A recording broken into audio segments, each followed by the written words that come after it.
प्यारे बच्चों, आपका सामाजिक अध्ययन की इतिहास की कक्षा में स्वागत है। बच्चों, आज हम इमारत, चित्र और किताबें नामक अध्याय पढ़ेंगे, अर्थात बिल्डिंग, पेंटिंग्स और बुक्स के बारे में बात करेंगे। बच्चों, आप सोच रहे होंगे, इमारतें, चित्र एवं किताबें, ये क्या बात हुई? हम क्या पढ़ने जा रहे हैं? वास्तव में प्राचीन काल में जो इमारतें हैं, हम उनके बारे में जानने का प्रयास करेंगे। इन इमारतों में हम देखेंगे जो प्राचीन काल के मंदिर बने, प्राचीन काल में जो विहार बने या स्तूप बने, उनकी उनकी जो स्थापत्य शैली थी वो क्या थी, और जब वे चीज़ें बनाई गई तो उसमें क्या क्या शामिल किया जाता था। और इसके साथ हम यह भी देखेंगे जो चित्रकला थी उसके बारे में भी हम बात करेंगे। खास करके हम अजंता की गुफाओं की चित्रकला के बारे में जानेंगे, और साथ साथ इस काल के साहित्य रचा गया वे उत्तरी भारत में था, चाहे वे दक्षिण भारत में था। हम यहाँ पर बहुत ही अच्छे ढंग से और सरल शब्दों में उनकी भी व्याख्या करेंगे। तो आओ बच्चों, अब हम दिल्ली में स्थित मेहरौली के कुतुब मीनार के पास एक स्तंभ है, उसके बारे में बात करेंगे। मेहरौली में कुतुब मीनार के परिसर में खड़ा यह लो स्तंभ भारतीय शिल्पकारों की कुशलता का अद्भुत उदाहरण है। इसकी ऊंचाई 7.2 मीटर और वजन लगभग 3 टन से भी ज़्यादा है। इसका निर्माण लगभग 1500 साल पहले हुआ। इसके बनने के समय की जानकारी हम इस पर खुदे अभिलेख से मिलती है। इसमें चंद्र नामक शासक का जिक्र है, जो संभवतः गुप्त वंश के थे। आश्चर्य की बात यह है, इतने वर्षों के बाद भी इसमें जंग नहीं लगा है। आइए बच्चों, अब हम स्तूप की बात करते हैं।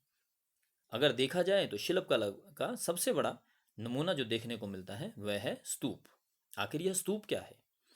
आप सोच रहे होंगे, हैरान भी हो रहे होंगे। आइए स्तूप के बारे में जानें। स्तूप का शाब्दिक अर्थ होता है टीला। हालांकि स्तूप विभिन्न प्रकार के होते हैं, कभी गोल या लंबे तो कभी बड़े या छोटे। उन सब में एक समानता है। प्राय सभी स्तूपों के अंदर एक छोटा सा डिब्बा रखा हो रहता है। इन डिब्बों में बुद्ध या उनके अनुयायियों के शरीरों के अवशेष, जैसे दांत, हड्डी या राख, या उनके द्वारा प्रयुक्त कोई चीज या पत्थर या सिक्के रखे होते हैं, जिन्हें प्राय मंजूषा कहते हैं। प्रारंभिक स्तूप धातु मंजूषा के ऊपर रखा मिट्टी का टीला होता था। बाद में टीलों को ईंटों के साथ ढक दिया गया, और बाद के काल में उस गुंबदनुमा ढांचे को तराशे हुए पत्थरों से ढक दिया गया। प्राय स्तूपों के चारों ओर परिक्रमा करने के लिए एक वृत्ताकार पथ बना होता था, जिसे प्रदक्षिणा पथ कहते थे। इस रास्ते को रेलिंग से घेर दिया जाता था, जिसे वेदिका कहते थे। वेदिका में प्रवेश द्वार बने होते थे। रेलिंग और तोरण प्राय मूर्तिकला की सुंदर कलाकृतियों से सजे होते थे। यहाँ पर आप मध्य प्रदेश में स्थित सांची का स्तूप देख रहे हैं। अतः स्तूपों का निर्माण कई सालों तक चलता गया। इन स्तूपों में ईंटों का प्रयोग संभवतः अशोक के जमाने का है, जबकि रेलिंग व प्रवेश द्वार बाद के शासकों के काल में जोड़े गए। बच्चों, कई बार क्या होता था, पहाड़ों को काटकर गुफाएं बनाई जाती थी। इन गुफाओं की दीवारों को चित्रकला और मूर्तिकला से सजाया जाता था। प्राचीन काल में इस काल में बहुत से मंदिरों का निर्माण भी हुआ, जिसमें विष्णु, शिव, दुर्गा और अन्य देवी देवताओं की पूजा की जाती थी। आइए हम इन मंदिरों की जो खास विशेषताएं हैं उसके बारे में जानें। मंदिरों का सबसे महत्वपूर्ण भाग गर्भगृह होता था, जहाँ मुख्य देवी या देवता की मूर्ति को रखा जाता था। इसी स्थान पर पुरोहित धार्मिक अनुष्ठान करते थे और भगत पूजा करते थे। इसको सबसे पवित्र स्थान के रूप में देखा जाता था।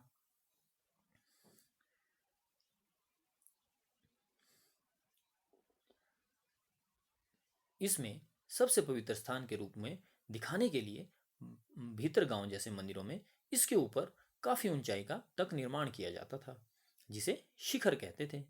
इन मंदिरों को बनाने के लिए और भी योजनाएं बनानी पड़ती थी। अधिकतर मंदिरों में मंडप नाम की जगह भी होती थी।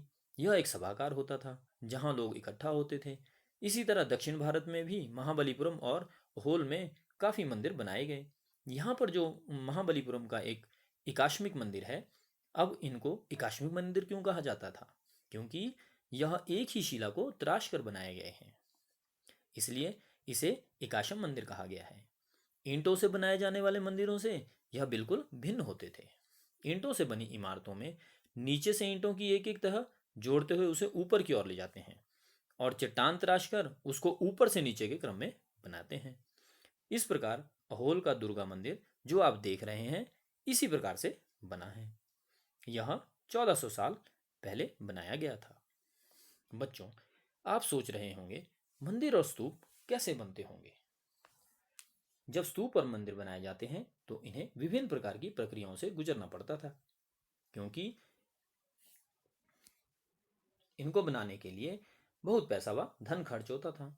इसके लिए केवल राजा या रानी ही प्रयास कर सकते थे, यानी उस काल के शासक या शासिका जो थे वे स्तूप या मंदिर बनाने के लिए महत्वपूर्ण भूमिका निभाया करते थे।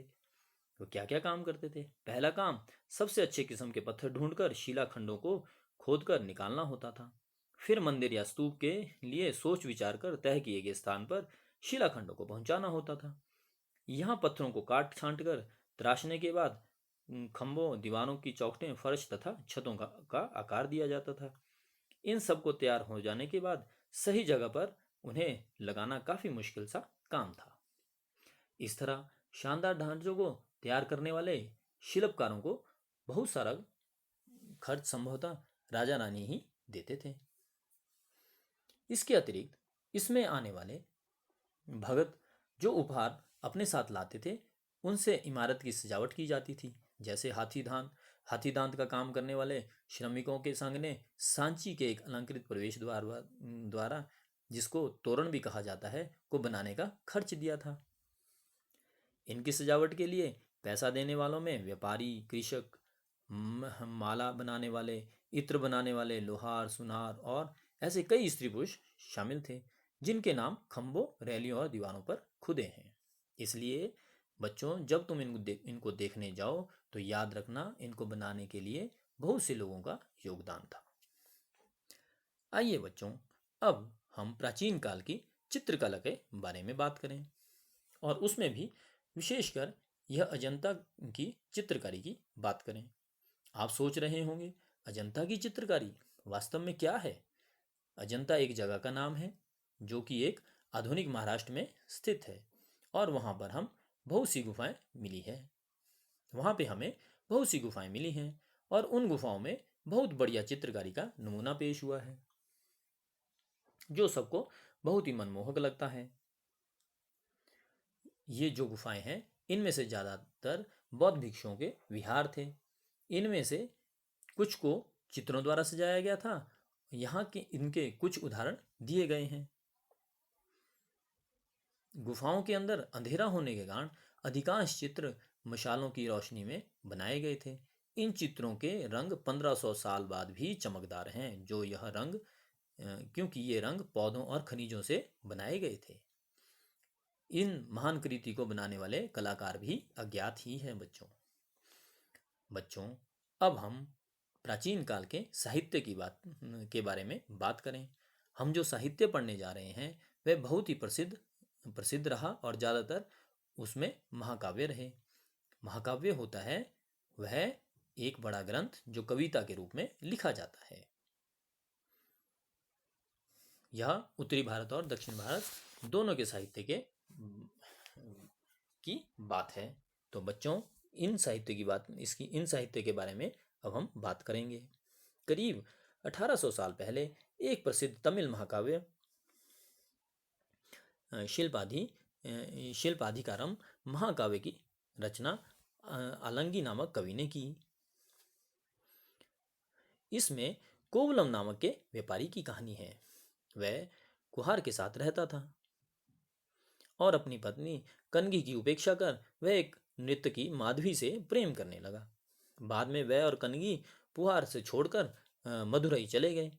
वहां पांड्या राजा के दरबारी जौहरी ने केवलन पर चोरी का झूठा आरोप लगाया, जिस पर राजा ने उसे प्राणदंड दे दिया। कनगी, जो अभी भी उससे प्रेम करती थी, इस अन्याय के कारण दुख और रोष से भर गई। उसने मदुरई शहर का विनाश कर डाला। एक और तमिल महाकाव्य मणिमेकलई के करीब 1400 साल पहले सत्यनारायण द्वारा लिखा गया। इसमें केवलन और माधवी की बेटी की कहानी है। ये रचनाएं कई सदी पहले ही खो गई थी। उनकी पांडुलिपियां दोबारा लगभग 100 साल पहले मिली। बच्चों, अभी हमने एक शब्द का प्रयोग किया, पांडुलिपियां। पांडुलिपियां क्या होती हैं? बच्चों, हाथ से लिखी किताब को पांडुलिपि कहते हैं। बच्चों, आपने पिछले अध्याय में गुप्त वंश के एक साहित्यकार कालिदास का नाम सुना था और उसमें हमने उनकी एक रचना अभिज्ञान शाकुंतलम की बात भी की थी। तो कहने का भाव यह है कि जो कालिदास थे वे बड़े ही साहित्यकार थे और उनकी एक और रचना का वर्णन यहाँ किया गया है, वह है मेघदूत। अब आप सोच रहे होंगे मेघदूत का क्या अर्थ है। मेघ का अर्थ तो आप जानते ही हैं बच्चों, बादल, और दूत का अर्थ होता है संदेश वाहक। यानी अपनी एक रचना मेघदूत में प्रेमी जो प्रेमिका से बहुत दूर रह रहा था उसका संदेश उस तक भेजना चाहता था।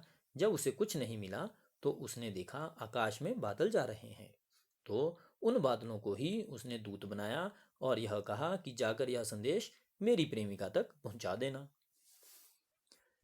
उसका एक अंश यहाँ दिया गया है, आइए उसके बारे में पढ़े।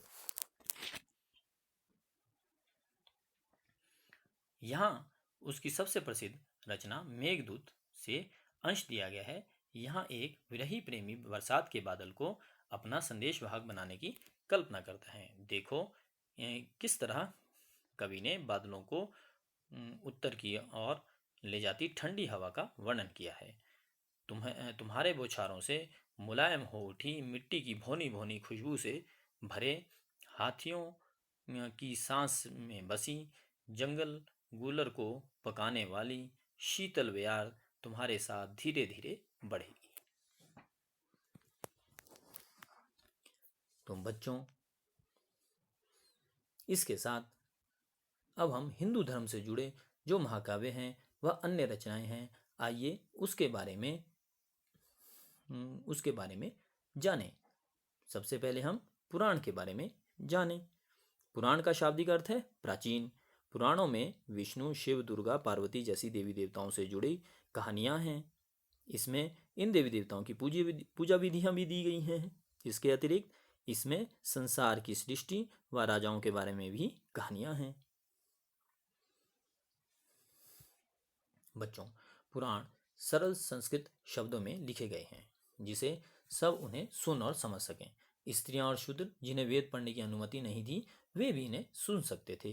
पुराणों का पाठ पुजारी मंदिरों में किया करते थे जिसे लोग सुनने आते थे।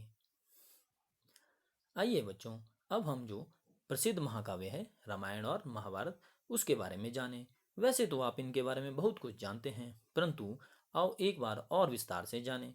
अगर हम महाभारत की बात करें तो आपको पता ही है, यह पांडवों और कौरवों के बीच जो युद्ध हुआ उसका वर्णन यहाँ किया गया है। इस युद्ध का उद्देश्य कुरुवंश की राजधानी हस्तिनापुर की गद्दी प्राप्त करना था। यह कहानी तो बहुत ही पुरानी है, पर आज इसे जिस रूप में हम जानते हैं वे करीब 1500 साल पहले लिखी गई। माना जाता है पुराणों और महाभारत दोनों को ही व्यास नामक ऋषि ने संकलित किया था। महाभारत में ही भगवत गीता भी है जिसके बारे में आपने पिछले अध्याय में पढ़ चुके हैं। बच्चों, रामायण के बारे में तो आपको पता ही है, यह राम जी की कथा है। आप जानते हैं किस प्रकार उन्होंने रावण पर विजय पाई। उनके पिता ने उन्हें वनवास दे दिया था। वन में उनकी पत्नी सीता का लंका के राजा रावण ने अपहरण कर लिया था।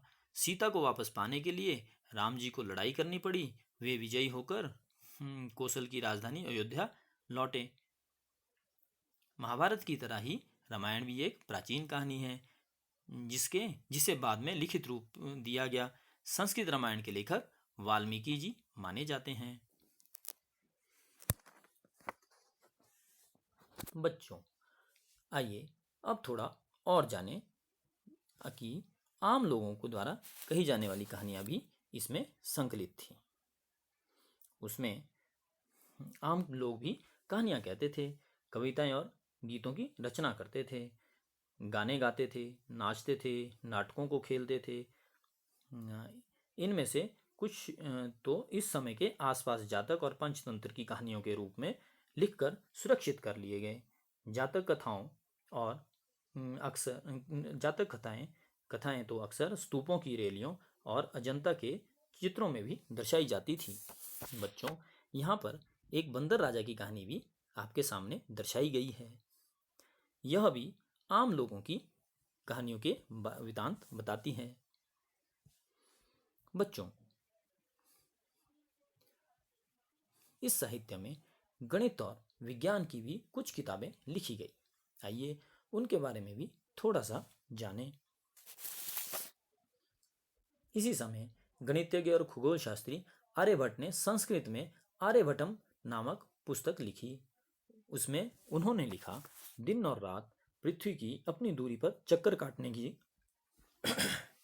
वजह से होते हैं, जबकि हमें लगता है कि रोज सूर्य निकलता है और डूबता है।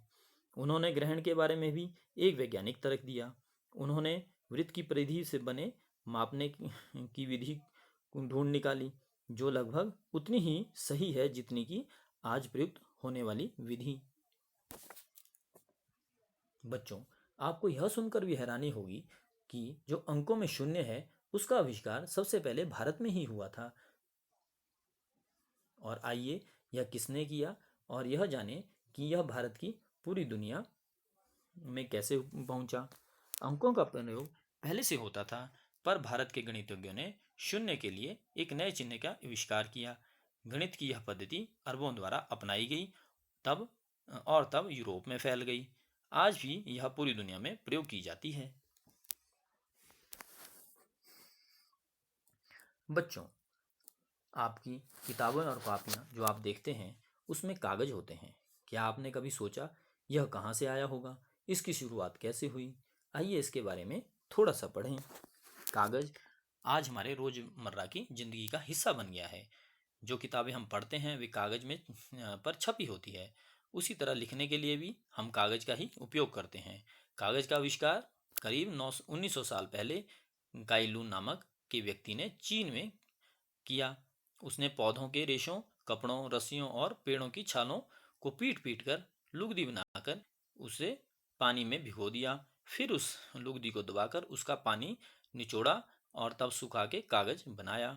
आज भी हाथ के कागज बनाने के लिए इसी विधि को अपनाया जाता है। आओ बच्चों, कुछ तिथियों के बारे में भी एक नज़र दें। इसमें कुछ तिथियां भी दर्शाई गई हैं, जैसे हड़प्पा के नगरों का विकास लगभग 2700 से 1900 ईस्वी पूर्व के बीच हुआ। ऋग्वेद की रचना का काल लगभग 1500 से 1000 ईसा पूर्व के बीच हुआ। पश्चिमोत्तर में सिकंदर का आक्रमण लगभग 327 से 325 ईसा पूर्व हुआ। चंद्रगुप्त मौर्य का राजा बनना लगभग 321 ईसा पूर्व हुआ। अशोक के शासन का लगभग 272 से 268 ईसा पूर्व से 231 ईसा पूर्व के बीच था। कनिष्क का शासन लगभग 78 से 100 ईसा पूर्व था। हर्षवर्धन का शासन 606 से 647 ईसा पूर्व था। इस तरह इसमें कुछ तिथियां भी हमें दर्शाई गई हैं।